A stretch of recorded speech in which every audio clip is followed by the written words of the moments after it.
इचलकरंजीतील जवाहरनगर परिसरात राहणाऱ्या लता माने यांना वही-फनी एजंटचं काम दे, अन्यथा महिन्याला 50,000 रुपये दे, नाहीतर तुला ठार मारेन अशी धमकी देण्यात आली होती। धमकी देणाऱ्यांनी मंगळवारी सायंकाळी माने यांच्या घरासमोरील सिंटेक्स टाकीवर दरवाजावर कोयत्यानं आणि तलवारीनं हल्ला करत घरातील साहित्याचं मोठं नुकसान केलं। या प्रकरणी लता माने यांच्या फिर्यादीवरून 13 जणांविरोधात शिवाजीनगर पोलीस ठाण्यात गुन्हा दाखल करण्यात आलाय।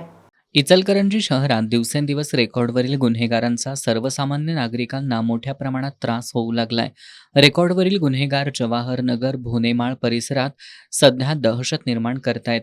जवाहरनगर परिसरात राहणाऱ्या लता माने आणि त्यांचे कुटुंबीय गेल्या अनेक वर्षांपासून वही-फणी एजंटचं काम करतायत।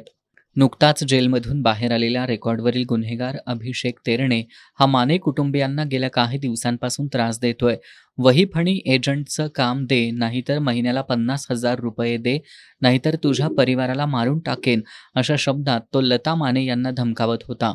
मंगळवारी सायंकाळी त्यानं आपल्या साथीदारांसह माने यांच्या घरासमोरील टाकीवर, दरवाजावर कोयत्यानं आणि तलवारीनं हल्ला करत तसंच घरातील साहित्याचं नुकसान करत दहशत माजवली। या प्रकरणी लता माने यांनी दिलेल्या फिर्यादीवरून अभिषेक तेरणे, दक्ष वडर, ठोंब्या कोळेकर यांच्यासह 13 जणांवर खंडणी मागण्यासह दहशत माजवल्याबद्दल शिवाजीनगर पोलिसांनी गुन्हा दाखल केलाय। गुंडांच्या वाढत्या दहशतीमुळे जवाहरनगर परिसरातील लोक भीतीच्या छायेखाली आहेत। पोलिसांनी या गुंडांचा बिमोड करावा अशी मागणी होतीये।